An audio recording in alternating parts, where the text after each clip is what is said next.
Bien, bonjour à tous, bienvenue à cette table ronde qui s'intitule Cap sur l'ASEAN et qui ouvre une série d'ateliers sur ce temps nantais de l'International Week 2021. Je m'appelle Fabrice Lelouvier, je suis le directeur international de la Chambre de commerce des Pays de la Loire et j'aurai le plaisir d'animer cette table ronde qui nous permet aujourd'hui d'écouter les témoignages de nombreux experts sur la région ASEAN. Tout d'abord, M. François Corbin, représentant du ministre des Affaires étrangères auprès de l'ASEAN, donc un spécialiste de la région. Hicham Benaziz, Alexandre Leroy, qui représente la région des Pays de la Loire. Yann Frollo de Kerlivio, directeur de zone Business France, qui nous rejoindra donc en visioconférence et qui, je crois, nous entend déjà. Monsieur Vincent Olanga, représentant de la société Keran, qui nous apportera son témoignage d'entrepreneur. Enfin, Bruno Voisard, président de l'IOC et entrepreneur sur la zone Asie dans le secteur du nautisme, qui donc représente le club International West Club et qui sera accompagné pour ce faire de David Gérard, qui représente plus spécifiquement le club pays Asie. Voilà, donc on va écouter successivement ces intervenants et puis garder un petit peu de temps d'échange avec vous pour répondre aux questions éventuelles. Voilà, sans plus tarder, je passe la parole à Monsieur Corbin.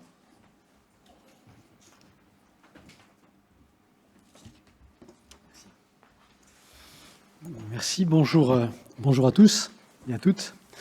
Je voudrais vous dire tout d'abord que je suis vraiment très très heureux d'être avec vous aujourd'hui. Ce n'est pas un discours de circonstance. Je suis convaincu que nos entreprises françaises ont plein d'opportunités qui leur tendent la main en ASEAN et qu'on ne les saisit pas simplement parce qu'on ne se connaît pas. La France connaît mal l'ASEAN, les pays de l'ASEAN nous connaissent mal, honnêtement. Et c'est vraiment deux mondes qui sont faits pour se connaître et pour travailler ensemble.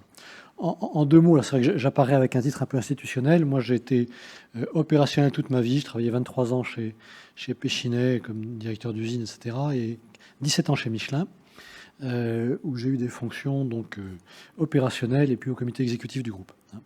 Et là, finalement, j'ai deux missions qui sont bénévoles. Je suis vice-président de MEDEF International et représentant du ministre pour les relations économiques avec les pays de l'ASEAN, parce que j'ai la conviction qu'on a plein de choses à faire et qu'il faut en parler. Et donc, merci à tous les organisateurs de m'avoir invité aujourd'hui. Je suis vraiment content d'être avec vous, tout simplement aujourd'hui. Alors, si ça marche bien, j'ai 2-3 slides à vous présenter. Pardon. Bon, l'ASEAN, c'est 650 millions de personnes. C'est au cœur de l'Indo-Pacifique. Alors, vous voyez les pays que ça recouvre. C'est 10 pays au total, mais sur le plan économique, c'est essentiellement 6 pays, comme on le verra. Quand vous ouvrez les journaux en ce moment, le mot Indo-Pacifique apparaît 20 fois dedans. Alors, je ne vais surtout pas parler géopolitique tout de suite. Ce que je veux dire, c'est que quand vous prenez l'Indo-Pacifique, c'est en général un cercle qui fait Inde, Japon, Australie. Et vous regardez le centre de ce cercle, c'est l'ASEAN.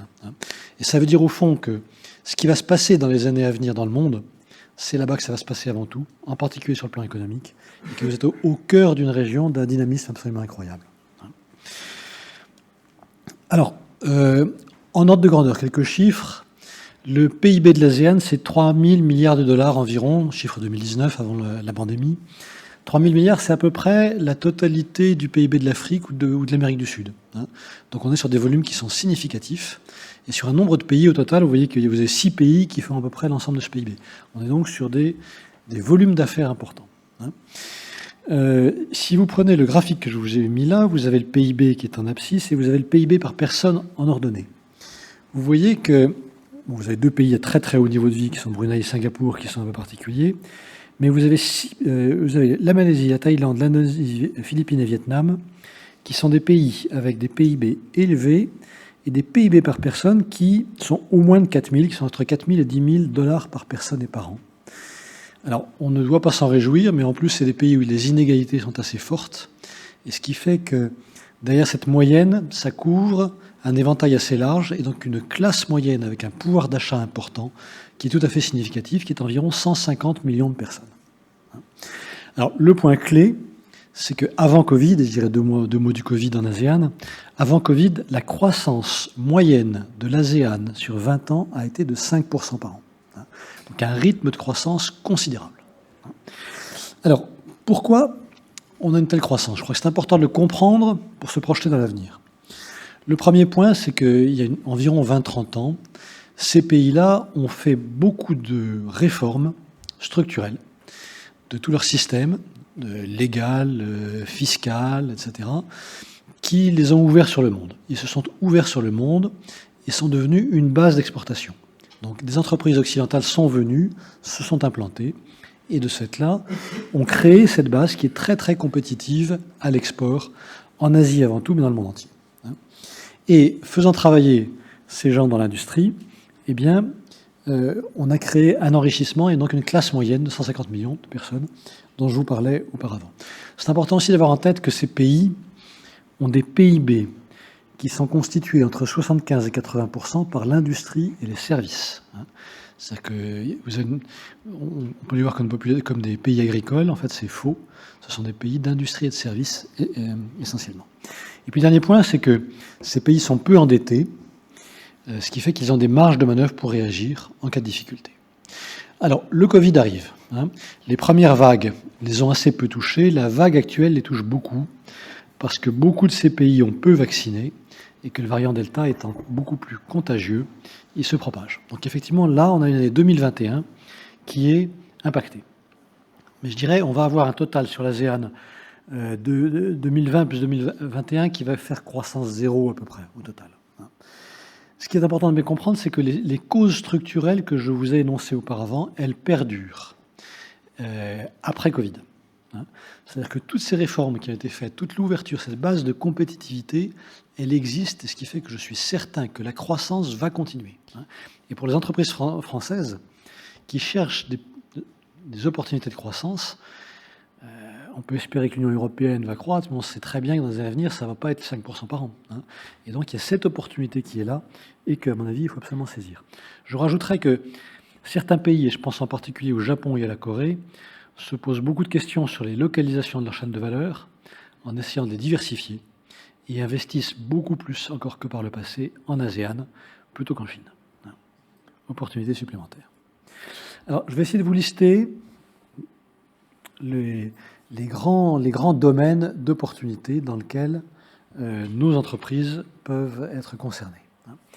Le premier grand domaine, c'est les infrastructures. C'est ce qu'il y a de plus visible parce que ces pays-là ont d'énormes enjeux d'infrastructures, que ce soit des routes, que ce soit des ports, que ce soit des aéroports, que ce soit des transports ferroviaires.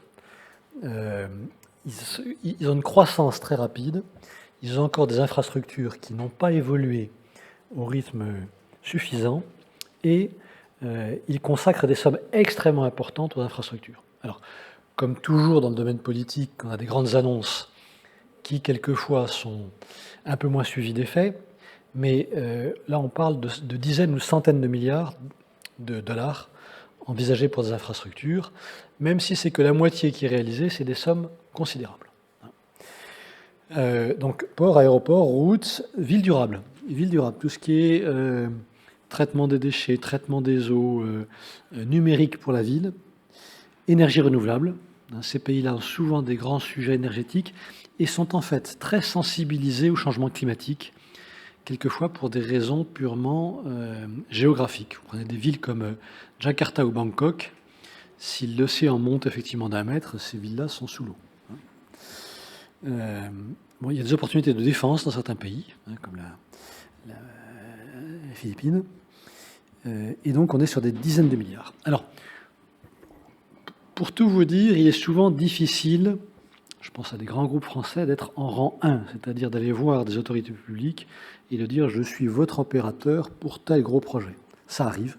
On a construit des stations d'eau complètes au Cambodge, on est sur la ligne de métro de Hanoï au Vietnam, etc. Mais souvent, c'est difficile.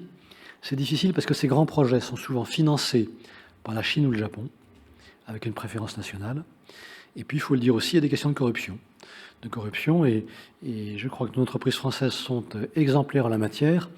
Et je pense que c'est une force à long terme que d'être exemplaire. Et et n'allez surtout pas interpréter mes propos comme étant un encouragement à faire le contraire. J'ai présidé le comité d'éthique de Michelin pendant 10 ans, je peux vous assurer que je suis extrêmement rigoureux sur ce plan-là. Alors par contre, en rang 2, on a souvent beaucoup de possibilités et de facilités à intervenir. Vous prenez un gros partenaire local, vous avez des gros conglomérats, souvent en Thaïlande par exemple, qui sont multi-activités, qui ont un très gros projet d'infrastructure. Ils vont chercher des compétences, des technologies, et la France a ces technologies. Et donc d'interagir avec un partenaire local, on élimine toutes ces questions de financement étranger, de corruption, etc.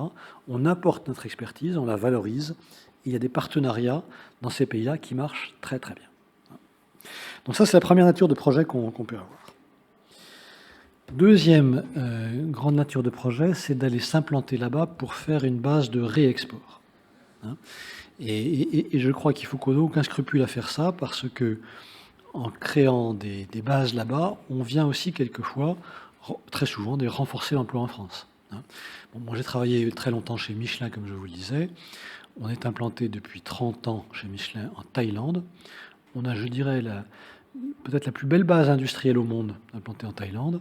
Ce faisant, on a besoin de plus en plus de chercheurs qui, eux, sont à Clermont-Ferrand. Donc, vous voyez, c'est un ensemble, une dynamique qui profite à notre pays en même temps. Alors, c'est une base qui est compétitive pour s'ouvrir sur l'Asie et l'ASEAN, parce que vous avez des systèmes de droit qui sont très favorables entre les différents pays de l'ASEAN et de l'Asie de façon générale. Vous avez vu que le multilatéralisme se développe avec de nombreux accords de libre-échange qui couvrent la zone Asie, Indo-Pacifique, etc. Il y a des soutiens importants à l'investissement. Vous avez les BOI, les bureaux d'investissement, qui ont tout un système d'aide, fiscale notamment. Ça varie beaucoup d'un pays à l'autre, mais qui souvent facilite grandement les investissements. Et là, je dirais, en fonction de ce que vous voulez faire, et je ne vais pas vous faire le panorama d'une part, parce que j'aurais du mal à le faire de façon exhaustive, mais en plus ça prendrait beaucoup de temps, vous avez tel ou tel pays qui va être plus ou moins bien adapté à votre activité. Et donc je vous invite, si vous envisagez, à faire un peu le panorama de l'ASEAN. Ce qui est très important, vous voyez, au MEDEF international, on fait des déplacements, quand on peut, et on fait ensemble beaucoup de webinaires, avec des ministres de ces pays-là, qui interviennent face à la communauté d'affaires française. Et je vous invite à y participer si ça vous intéresse, c'est très très riche. Ce qui me frappe, c'est que moi je participe à tous les webinaires sur l'ASEAN, je vois toujours les mêmes entreprises. Qu'est-ce que ça veut dire? Ça veut dire que quand une entreprise a commencé à mettre le doigt dans l'ASEAN, elle réussit et elle s'étend en ASEAN. Et par contre, il y en a que je ne vois jamais, et c'est vraiment dommage, parce que ceux-là, il faut les faire venir. Il y a beaucoup de success stories. Je ne veux pas critiquer d'autres pays, ce n'est pas l'objectif d'aujourd'hui. Je peux vous dire que d'expérience, oui, à une époque, j'ai supervisé toutes les zones pour Michelin. L'ASEAN, c'est une des zones où c'est le plus facile au monde de s'implanter. Quand vous prenez des groupes français, vous avez des groupes de toute taille qui ont vraiment très bien réussi. Je vous parlais de Michelin, vous avez Vinci, Essilor, Schneider Electric, etc. Je discutais avec Alexandre Leroy, vous voyez, à Pause Café avant. Il était en stage, je pense que je peux le dire, auprès d'une petite société qui est de boulangerie qui s'est implantée en Thaïlande, une ETI, je ne sais pas combien vous étiez, de petite taille. Elle a très bien réussi en Thaïlande et maintenant elle exporte dans tous les ASEAN. C'est un exemple extrêmement concret qui illustrait bien les propos que je vais vous tenir. Voilà, troisième type d'opportunité, c'est la consommation intérieure. Vous avez une classe moyenne qui apparaît. Cette classe moyenne, elle a des besoins quantitatifs, bien sûr, des moyens pour dépenser. Et je dirais, le Covid est là, mais là encore, et c'est malheureux, c'est souvent les classes les moins favorisées qui sont le plus touchées par le Covid. Donc la classe moyenne continue à consommer. Elle a des besoins quantitatifs, mais surtout qualitatifs. Et quand je dis qualitatifs, ce sont des gens qui sont de plus attentifs à leur sécurité alimentaire, à leur sécurité, à la qualité des produits et aux marques. Excusez-moi si je parle encore de Michelin, mais c'est juste pour illustrer. Ces gens-là, vous prenez des trentenaires, ils achètent leur première voiture, leurs parents n'avaient jamais eu de voiture, Au bout de 5 ans, ils sont obligés de changer leurs pneus. Ils savent que c'est important et ils vont chercher des marques dans lesquelles ils auront confiance. Et Michelin est la marque numéro 1 dans ces pays-là. C'est une illustration que on a en France beaucoup d'industries qui ont un niveau de qualité important, qui ont une image de qualité, qui ont une performance de qualité, de sécurité qui est forte. Les Asiatiques sont très friands de ça. Alors on le voit dans les produits de luxe, bien sûr, hein, des groupes comme Chanel, LVMH, Dior, etc. font des chiffres d'affaires phénoménaux dans ces pays-là, mais ça n'est pas que le luxe. L'Oréal aussi. Hein. Ça n'est pas que le luxe, ayez en tête que c'est recherché par les populations. Et je dirais, c'est recherché par les populations, c'est aussi recherché par les pouvoirs publics. Hein. Quand je fais des déplacements dans ces pays-là, je rencontre les plus hautes autorités de l'État, souvent le Premier ministre et des ministres, etc. Ils ont tous le souhait de travailler avec nous et ils l'affirment. Voilà, il y a 2 points sur lesquels je voudrais insister, parce que je pense que là, on a vraiment beaucoup de choses à faire et on fait peu. C'est le domaine de l'agriculture et de la santé. L'agriculture, vous prenez les pays de l'ASEAN, comme je vous le disais, 80% du PIB, c'est l'industrie et les services. Vous regardez la population, en général, on est largement entre 40 et 50% de la population dans l'agriculture. Ça veut dire que les agriculteurs sont un peu les laissés pour compte de la mondialisation, de la croissance de ces pays-là. Et quand je rencontre les autorités, ils me disent tous, aidez-nous à améliorer nos rendements, à transformer, etc. Je vous donne un exemple. Alors, la Birmanie, c'est un peu compliqué, la Birmanie en ce moment, mais la Birmanie est largement excédentaire en production de fruits et légumes. Ils pourraient sur place ou ils sont envoyés à très bas coût en Chine. Si on apporte du savoir-faire et des industries de transformation locale, on a devant tout ce qu'il faut pour être en success story. Et j'ai l'impression, moi je n'y connais rien en agriculture, hein, mais quand j'entends ça, quand je vois la tradition agricole de la France, quand je vois le savoir-faire des entreprises françaises, et en particulier dans cette région, hein, j'ai l'impression que c'est 2 mondes qui sont faits pour travailler ensemble, mais qui ne se connaissent pas. Dans le domaine de la santé, pareil, on a des savoir-faire importants. Je vais vous donner l'exemple de la Thaïlande. La Thaïlande a une population qui vieillit, de plus en plus de gens sont retraités, ils ne savent pas comment gérer cette population vieillissante. On a en France un vrai savoir-faire dans la maison de retraite. Donc c'est des illustrations, vous voyez, sur 2 domaines particuliers. Marché intérieur. Je crois que c'est mon dernier slide. Oui. Ce que je voudrais juste vous dire pour conclure, vous voyez, c'est que on a à portée de main plein d'opportunités. En Asie, et je sais qu'il y a sûrement dans la salle et là des gens qui connaissent bien mieux l'Asie que moi encore, j'ai la conviction que pour réussir, il faut créer des relations personnelles dans la durée.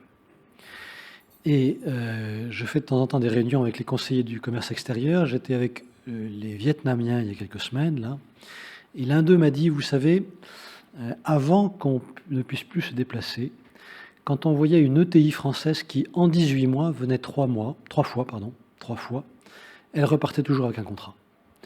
C'est-à-dire que, à mon avis, ce qu'il faut éviter, c'est d'aller voir, et puis 5 ans après, se dire, tiens, est-ce que ça a bougé, etc. Ça ne marche pas. Renseignez-vous sur les différents pays de l'ASEAN, identifiez celui qui est le plus porteur pour vous pour commencer, et investissez du temps et de la relation sur un créneau de temps bien donné. Et vous verrez que ça porte ses fruits. Donc, je vais conclure en vous disant, on est vraiment bienvenu, mais on n'est pas attendu. Et c'est le moment d'y aller, même si c'est un peu compliqué avec le Covid. Je peux vous assurer que les Japonais et les Coréens, bien sûr, sont très très présents, mais les Allemands, les Italiens, les Néerlandais, ils vont avec beaucoup d'énergie, et il n'y a pas de raison qu'on fasse pas pareil. Alors, je me réjouis de voir les Européens réussir, mais je vais vous donner qu'un exemple. Le Vietnam, avec lequel on a des relations historiques, on a beaucoup d'échanges culturels, éducatifs, etc. Eh bien, l'Allemagne a un chiffre d'affaires d'exportation au Vietnam 2 fois plus important que le nôtre. Voilà, je crois que j'ai tenu à peu près mon timing. Merci beaucoup, Monsieur Corbin, pour cette mise en perspective des enjeux économiques pour nos entreprises dans la zone ASEAN, une zone que j'ai eu la chance de pratiquer pendant 3 ans, basée à Singapour au début des années 90. Et puis, je rappelle d'ailleurs, pour ceux qui commencent à être intéressés par la zone, mais ça va ne faire que s'amplifier avec les autres interventions, que la région organise une mission de prospection commerciale en ASEAN avec une entrée par le Vietnam en novembre prochain, fin novembre. Donc voilà, il reste quelques places encore pour les entrepreneurs qui seraient intéressés. Sans plus tarder, je passe la parole à Hicham Benaziz, directeur adjoint pour les affaires internationales au Conseil régional des Pays de la Loire. Merci Fabrice. Je crois que j'avais quelques slides. Est-ce qu'il y a un... C'est la régie qui... Ah oui, attends. Merci. Ah bah super. Ouais, très rapidement, merci Monsieur Corbin et merci Fabrice. Et effectivement, l'ASEAN, c'est une zone sur laquelle la région a déployé un certain nombre de dispositifs. Mais déjà, très rapidement, pourquoi la région soutient les entreprises qui exportent? Tout simplement parce qu'une entreprise qui exporte, en général, c'est une entreprise qui se porte bien, qui résiste mieux à la crise, et c'est une entreprise qui embauche. Donc, des emplois sur le territoire, c'est un territoire dynamique. Voilà. Le constat est assez simple, et c'est la raison pour laquelle la région a déployé un certain nombre de dispositifs financiers, des partenariats aussi avec les opérateurs de l'accompagnement à l'export sur le territoire, en Pays de la Loire. Je pense à la Chambre de commerce régionale, Business France, BPI, et puis au niveau national aussi, avec la Chambre d'agriculture, les opérateurs privés, etc. Et l'objectif, c'est vraiment de simplifier le parcours pour l'entreprise et d'avoir aussi une certaine proximité dans cet accès. Donc, pour faire concret, pour faire simple, lorsque vous tournez vers un conseiller Team France Export en Pays de la Loire, finalement, vous avez accès à toute l'offre de l'accompagnement à l'export, qu'il soit public, régional, national ou privé. Et on travaille en lien étroit avec les équipes de Fabrice sur le terrain, qui sont vraiment votre relais de proximité, avec les bureaux Business France à l'étranger, avec BPI. Donc là-dessus, soyez serein sur votre clé d'entrée, votre porte d'entrée en Pays de la Loire. On a de la chance, ça fonctionne, la Team France Export elle fonctionne, donc profitez-en, on se parle, on travaille ensemble de manière assez efficace. Donc là-dessus, il ne faut pas hésiter à activer ce levier. Très rapidement, voilà un autre levier de support de la région, c'est tout simplement les aides, les subventions auxquelles les entreprises peuvent prétendre. Donc je ne vais pas rentrer dans le détail, il y a un atelier tout à l'heure cet après-midi, si vous voulez en savoir plus, vous êtes les bienvenus. Et si vous ne pouvez pas être à l'atelier, je serai heureux de vous en dire plus tout à l'heure, d'échanger avec vous, ou tournez-vous vers les conseillers de la Team France Export qui, eux, maîtrisent parfaitement cette boîte à outils. Non, là où je voudrais vraiment insister aujourd'hui, c'est la manière dont la région a mis en place un système qui permet d'accompagner vraiment les filières stratégiques de la région à l'international.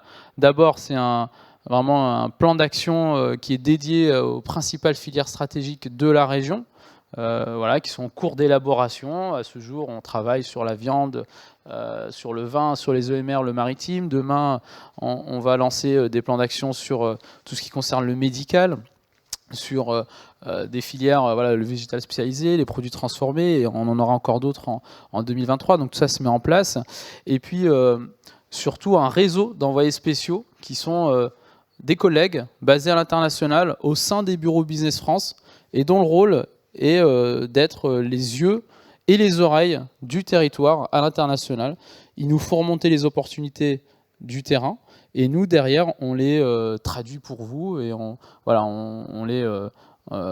les diffuse auprès des entreprises, on monte des opérations collectives.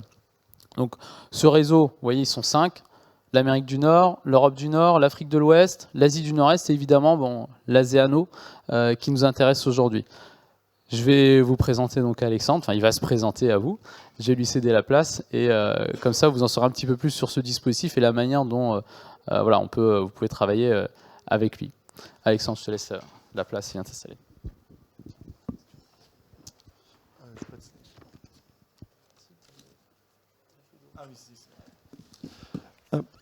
Oui, donc merci Hicham. Donc merci à tous d'être présents sur cette table ronde Cap sur l'ASEANO. Donc je suis Alexandre Leroy, je suis l'envoyé spécial pour la région en Asie du Sud-Est et Océanie, et je serai basé donc prochainement sur place dès que le contexte sanitaire le permettra. Donc en quelques mots, ma mission, comme l'a dit Hicham, c'est d'être à la fois les yeux et les oreilles de la région, mais aussi des entreprises ligériennes, pour faire à la fois remonter sur des missions trade des opportunités sur place, d'identifier des secteurs qui sont porteurs et sur lesquels une expertise régionale existe. Également, il y a un volet invest, donc c'est-à-dire attirer des capitaux étrangers vers les pays de la Loire et travailler du coup sur tout le volet attractivité du territoire. Donc en amont, il y a un gros travail d'analyse qui a été fait sur les filières d'excellence régionale, dont voici d'ailleurs un court résumé. Et en fait, ce qui en ressort principalement, c'est une hétérogénéité des opportunités et des besoins sur place. L'enseignement qui en ressort, c'est qu'il y a de nombreux pays en ASEAN avec des niveaux de développement qui sont extrêmement différents, des populations qui sont extrêmement différentes, même des géographies qui sont différentes, et donc des priorités et des besoins qu'ils sont également.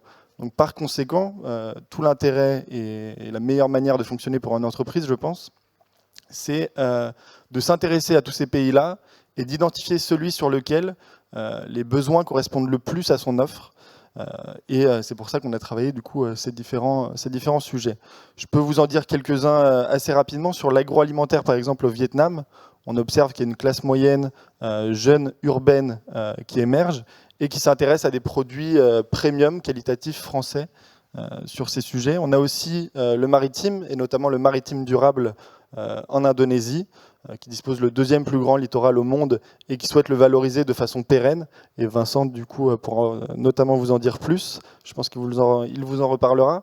On a aussi Singapour, qui a des gros besoins en santé, notamment en oncologie, et où une expertise ligérienne a entièrement sa place.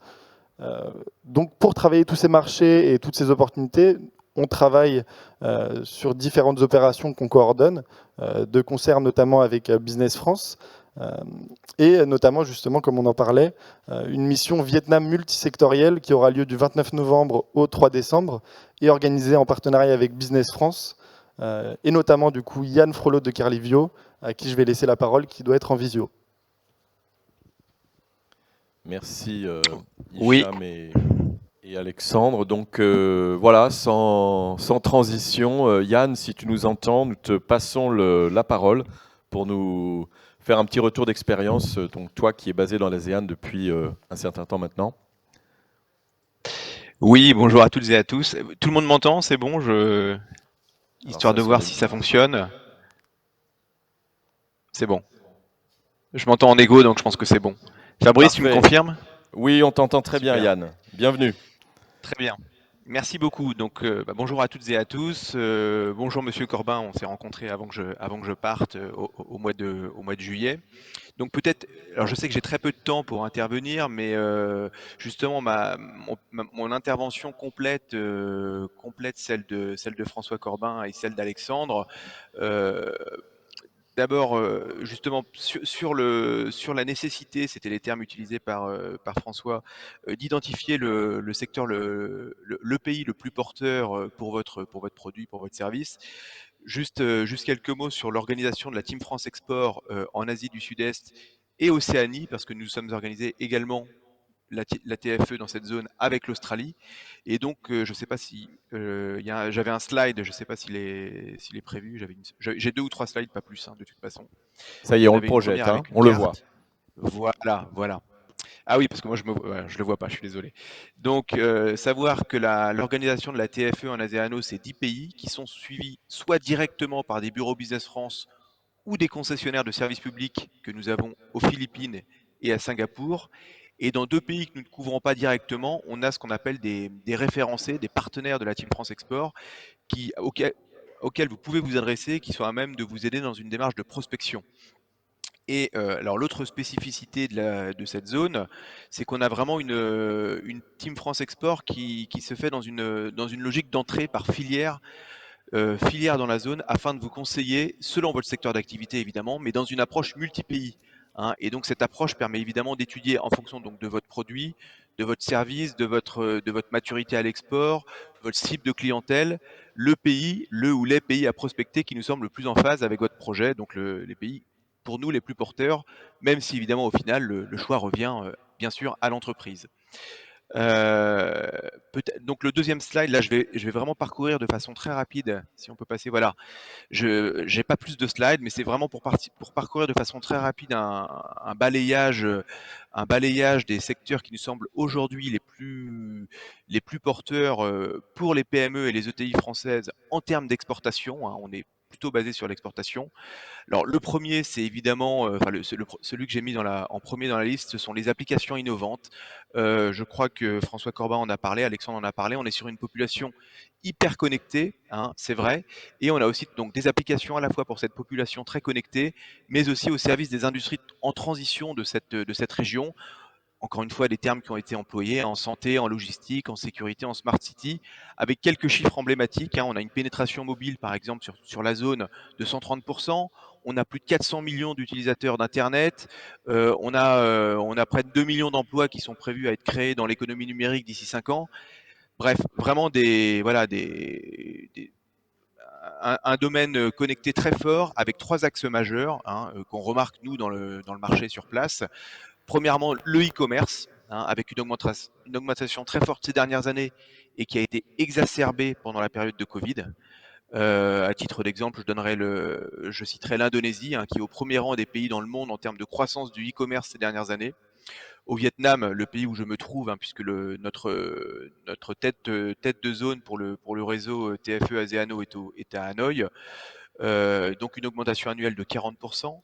Le deuxième axe pour ces applications, c'est la cybersécurité, hein. L'ASEAN est de plus en plus touché par les attaques de cybercriminalité, et Singapour en particulier.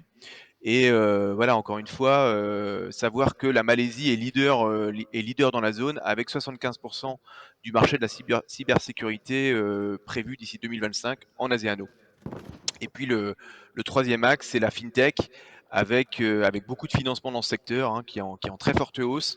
C'est le cas en Indonésie, qui héberge 20% des entreprises de la fintech, et évidemment avec un rôle tout particulier de Singapour, qui est la cinquième place de fintech, qui occupe la cinquième place de fintech dans le monde. Deuxième secteur porteur, sans transition, hein, je vais assez vite, hein, mais qui est lié tout ce qui est retail et tout ce qui est franchise. Alors on en a parlé, ça a été mentionné auparavant, avec une hausse du pouvoir d'achat, hein. Il faut savoir que Singapour, l'Australie, ce sont des PIB par habitant qui sont plus élevés que la France. En Nouvelle-Zélande, en Malaisie, on est quand même sur des PIB assez élevés. Et d'autres pays avec des PIB inférieurs ont quand même des populations qui peuvent être importantes, voire très importantes, comme l'Indonésie, et qui sont, encore une fois, ça a été dit, corrélés à l'émergence d'une classe moyenne, hein. Je crois que François Corbin parlait de 150 millions. Nous, avec l'Australie, on est à 170 millions, et ça augmente, même s'il y a eu probablement un ralentissement pendant le Covid. Et il ne faut pas oublier aussi une frange fortunée, voire très fortunée de la population, qu'on estime à 60 millions de personnes, avec quelques constats. Donc les ventes au détail qui sont vraiment en progression constante depuis 2015, que ce soit sur la Thaïlande, Singapour, la Malaisie, l'Indonésie. Euh, je regarde mes notes, pardon. Des réseaux de distribution qui sont structurés avec notamment de nombreux malls dans toutes les grandes villes de la région, mais qui côtoient en parallèle des circuits traditionnels. Parmi les tendances, encore une fois, ça a été mentionné, l'importance du bien-être, hein, avec des clients qui sont de plus en plus exigeants. Ça va évidemment en phase avec une augmentation de la classe moyenne. Et puis un Made in France qui est reconnu, hein, pour sa qualité, pour son image, pour son prestige. Et puis, point à ne pas omettre également, ça rebondit avec la thématique précédente, le développement des ventes en ligne, hein, avec un consommateur, Alexandre l'a dit, qui est jeune, qui est éduqué, qui est urbain, qui est encore une fois hyper connecté via son mobile. Ça, il faut vraiment en tenir compte, hein. On a vraiment l'émergence de géants de la vente en ligne dans la zone, comme je cite quelques-uns pour ceux qui connaissent, hein, Lazada ou Shopee, et qui sont évidemment à côté des grands internationaux que sont Amazon, eBay ou Alibaba, évidemment, en Asie. Parmi les secteurs porteurs, moi je mentionnerais donc l'électronique, la mode, la beauté, soins, petite enfance et mobilier. Et puis encore une fois, sur les grands marchés à considérer, l'Indonésie, hein, par la taille de sa population, l'Indonésie c'est 260 millions d'habitants, c'est près de la moitié de la population d'ASEAN. La Malaisie qui a un PIB élevé, un peu moins élevé que Singapour. Alors Singapour, il y a un PIB très élevé, mais évidemment sur une population quand même plus restreinte, on est à 5-6 millions d'habitants. La Thaïlande, avec notamment un marché de la beauté très développé, et puis le tourisme, même si évidemment il souffre énormément en ce moment, mais la Thaïlande est le pays qui dépend le plus du tourisme puisque c'est de la zone, puisque c'est 20% de son PIB. Et puis le Vietnam avec des achats en ligne qui augmentent régulièrement de 40-50%. Voilà. Et puis sur la franchise, juste dire quelques mots sur des pays comme la Malaisie, comme la Thaïlande, comme l'Indonésie, qui ont plus plusieurs dizaines, voire centaines de marques de franchise, essentiellement dans mode beauté et dans tout ce qui est alimentaire et boisson. Ce qui me permet de faire la transition avec le point suivant, donc tout ce qui est agriculture et agroalimentaire. Le défi, évidemment, il est de taille, hein. On a une population qui représente près de 9% de la population mondiale sur toute l'ASEANO, avec alors trois catégories de marché. On va y revenir plusieurs fois et ça a déjà été mentionné, hein. Alexandre l'a dit, évidemment, il y a des décalages on va dire, de niveau de croissance entre ces marchés, de niveau de maturité, avec les marchés en développement, que sont le Cambodge, l'Indonésie, la Malaisie et le Myanmar, la Birmanie, des marchés qui sont en forte croissance, hein, en forte croissance économique et démographique comme la Thaïlande et le Vietnam, et puis des marchés matures, évidemment, comme Singapour et comme, donc pour nous, puisque nous intégrons l'Océanie dans notre zone, l'Australie ou la Nouvelle-Zélande. François Corbin l'a dit, hein, il y a une très bonne aura des produits français en général et c'est vrai pour l'alimentaire. Il y a une recherche de qualité. De plus en plus, on voit vraiment la notion de bien-être qui est vraiment importante, hein. Qualité, c'est pas uniquement c'est bon, mais c'est au niveau d'un point de vue sanitaire, d'un point de vue santé, voilà, c'est bénéfique et avec de plus en plus d'importance aussi qui est donnée à la traçabilité des produits, hein, dans les marchés en croissance, donc Thaïlande et Vietnam. Un autre point qui n'a pas été mentionné jusqu'à présent, mais quand on fait une approche sur l'ASEAN, il faut se poser la question, c'est, vous savez que 40% de la population est d'origine musulmane, hein, en ASEAN, en Malaisie, 70% de la population, et surtout en Indonésie, 90%. Encore une fois, l'Indonésie qui est le plus gros marché de la zone. Donc c'est voilà, c'est un point à pas négliger sur certains types de produits. Et puis sur l'élevage et plus généralement l'agriculture, il y a des enjeux d'augmentation de la productivité. Encore une fois, François en a un petit peu parlé. Augmentation de la productivité en abaissant les coûts, avec pour le savoir-faire français, on a des opportunités, et nous on le voit, enfin on a des success stories, hein, dans la santé animale, tout ce qui vise à réduire les maladies liées aux climats tropicaux notamment, dans la génétique et la reproduction, dans la nutrition animale pour développer des systèmes immunitaires ou bien pour réduire je veux dire l'utilisation d'antibiotiques, ou encore dans les équipements pour améliorer la productivité. Alors c'est vrai dans l'élevage, mais c'est vrai dans l'agriculture en général. Tout ce qui est transformation. François parlait de la Birmanie avec des transformations de fruits voilà, qui n'est pas du tout optimum. La conservation et la sécurité alimentaire, encore une fois. Et sur ces thématiques-là, évidemment, on peut aussi, sur tous ces équipements, profiter de l'accord de libre-échange, enfin de différents accords de libre-échange, notamment celui qui a été mis en vigueur en 2020, l'an dernier, entre l'Union européenne et puis, alors je parle pour le Vietnam, il y a certains pays ont des accords, enfin la majorité même, la majorité des pays de l'ASEANO ont des accords de libre-échange, et Singapour et le Vietnam ont un accord de libre-échange depuis ces dernières années. Vietnam, c'est tout récent, c'était l'an dernier, avec l'Union européenne. Donc évidemment, il faut essayer de profiter de ces accords-là. Et ça, évidemment, on est là pour vous orienter. Alors, on rebondit un petit peu sur l'agriculture et l'agroalimentaire sur les vins. Donc là encore, un marché à trois vitesses, hein, avec vins et spiritueux. Donc les marchés en développement, que sont le Cambodge, l'Indonésie, la Malaisie et la Birmanie, avec d'une façon générale des demandes en vin français qui sont associées à une image de prestige, parce que dans ces pays-là, la boisson essentielle, ça reste la bière, hein, à plus de 90%. Des marchés en expansion, que sont la Thaïlande et le Vietnam, avec, alors évidemment, sur ces pays-là, le poids du tourisme qui est important et très important en Thaïlande, évidemment, en ce moment, très sinistré. La vente de vin rouge est importante, mais d'une façon générale, dans ces deux pays, on a un consommateur très curieux et qui souhaite, voilà, qui est là pour découvrir, qui est aussi là pour découvrir des nouveaux alcools, des nouveaux cépages.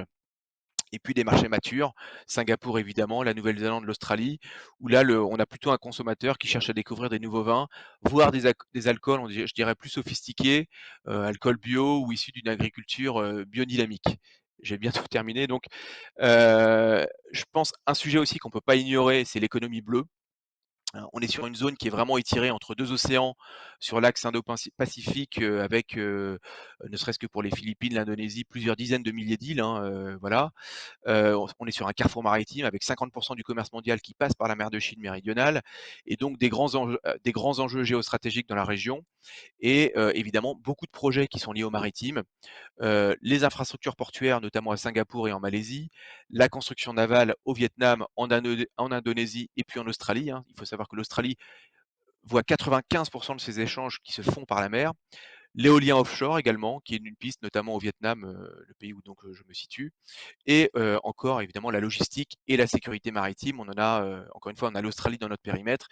Voilà, on est bien au courant des contrats de sous-marins en ce moment. Mais enfin, d'une façon générale, la sécurité maritime est un vrai enjeu également dans la région. Et puis évidemment un rôle particulier de Singapour qui est voilà, comme pôle mondial d'innovation pour pour le fret maritime en général. Voilà. Et le dernier secteur sur lequel je voulais insister, mais encore une fois, il a été mentionné auparavant, c'est la santé, hein. Alors nous, on estime il y a 4 marchés là sur la santé. Il y a vraiment Singapour qui est un cas à part, qui est le hub régional, qui a un système de santé très développé. Il y a des besoins certes, mais il a un système de santé très développé à la fois en infrastructure et en couverture santé de la population, et avec un gouvernement investi dans tout ce qui est R&D pour répondre aux enjeux de santé publique. Les marchés développés, que sont la Thaïlande, la Malaisie, l'Australie, les marchés émergents, alors le Vietnam et l'Indonésie, et puis des marchés peu développés, Cambodge et Myanmar, avec, selon nous, voilà, les 4 opportunités pour des entrepreneurs, des entreprises françaises. Tout ce qui concerne les maladies non transmissibles, ce qui concerne également, François Corbin en a parlé, le vieillissement de la population, hein, où la France, là, a un savoir-faire. L'émergence d'une classe moyenne en général, hein, avec des soins privés qui n'étaient pas forcément accessibles il y a quelques années. Et puis, des enjeux de déploiement de la couverture médicale publique, notamment en Indonésie et au Vietnam. Voilà pour les secteurs prioritaires. Je voulais juste faire un petit Yann, joker excuse-moi, je suis sur... obligé de te demander de Ouais, conclure parce que sinon tous les intervenants ne vont pas pouvoir parler et ce ben matin, ce qui d'accord. serait vraiment dommage. Merci, hein. Voilà. De ne pas négliger non plus les projets liés à la Banque publique de développement, voilà, qui finance des projets. Et nous avons un agent de liaison auprès de cette banque-là à Manille. Voilà, j'ai terminé. Merci Fabrice pour ton rappel. Bien. Merci Yann pour ce tour qui nous a effectivement grisé autour de cette belle région. Donc sans plus tarder, je passe la parole à Vincent Olanga, représentant de la société Keran, pour nous faire son retour d'expérience dans cette zone ASEAN. Merci. À vous Vincent. Ah, c'est bon. Bonjour tout le monde. Donc je vais faire un petit retour d'expérience. On va essayer de tenir dans le timing. Keran, en fait, c'est un groupe d'ingénierie et de conseil sur l'aménagement urbain du territoire et l'environnement. Et ça fait maintenant 30 ans qu'on fait de l'international. Aujourd'hui, ça fait un peu plus de 10 ans qu'on travaillait qu'on travaille d'ailleurs toujours sur la zone ASEAN.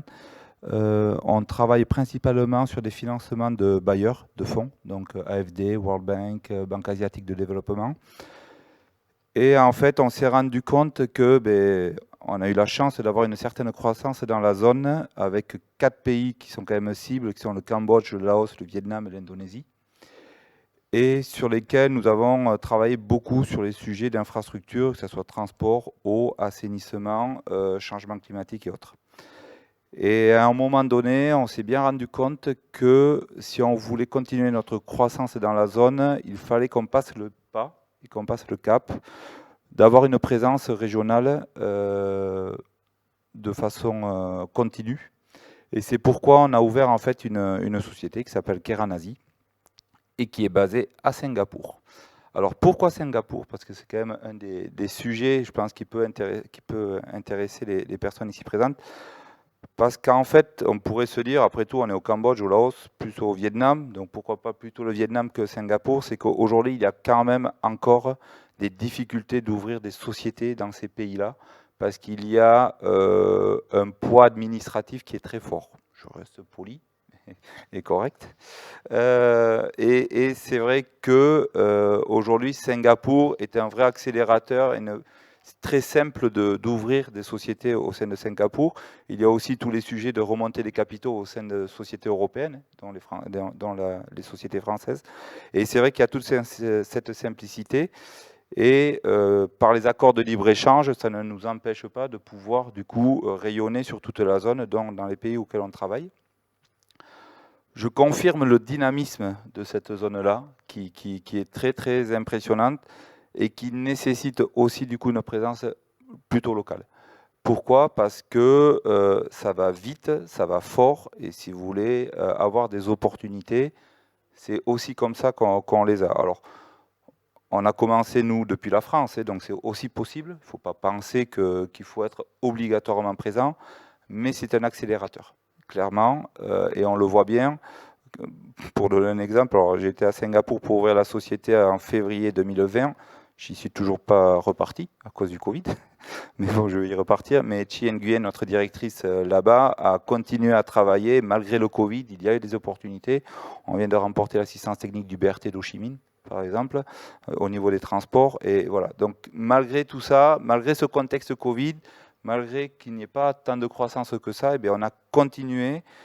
Et ça, c'est tout simplement parce qu'on était présent là-bas. On n'aurait jamais pu le faire depuis la France. Il y a aussi une autre raison pour laquelle on est allé et qu'il ne faut pas négliger non plus, c'est la compétitivité. Aujourd'hui, penser de la France, on amène une expertise. Ok. Par contre, il ne faut pas croire qu'ils n'en ont pas. C'est-à-dire qu'il y a une vraie montée de cette classe moyenne et donc d'ingénieurs, d'ingénierie locale, régionale, voire même plus que régionale, puisqu'on peut monter aussi sur le Japon, la Corée du Sud, qui viennent quand même bien, ainsi que l'Australie. Et c'est vrai que penser qu'on peut tout faire avec des ingénieurs français et autres, c'est plus vrai. C'était vrai à une certaine époque, ça ne l'est plus maintenant. Et aussi, d'être présent là-bas, c'est aussi avoir une certaine compétitivité sur un marché qui est très dynamique et très concurrentiel. Des opportunités, il y en a, clairement, et c'est vrai, c'est pas juste dire venez dans cette zone-là. Par contre, il y a une vraie concurrence, et il ne faut pas s'attendre qu'on est attendu comme les Messi. C'est-à-dire que c'est à nous faire notre marché aussi et notre réseau. Il y a quand même beaucoup d'entreprises françaises qui sont sur la zone, ce qui permet que si des personnes veulent s'implanter dans cette zone-là, il peut y avoir quand même pas mal de relais. Le MEDEF International en fait partie, Business France en fait partie, Pays de la Loire en fait partie. Et c'est vrai que ça simplifie quand même pas mal les choses aussi sur les premières approches commerciales.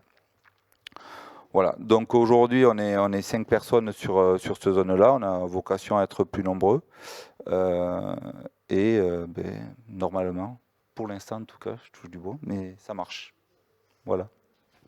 Très bien, merci beaucoup Monsieur Olanga pour ce retour d'expérience.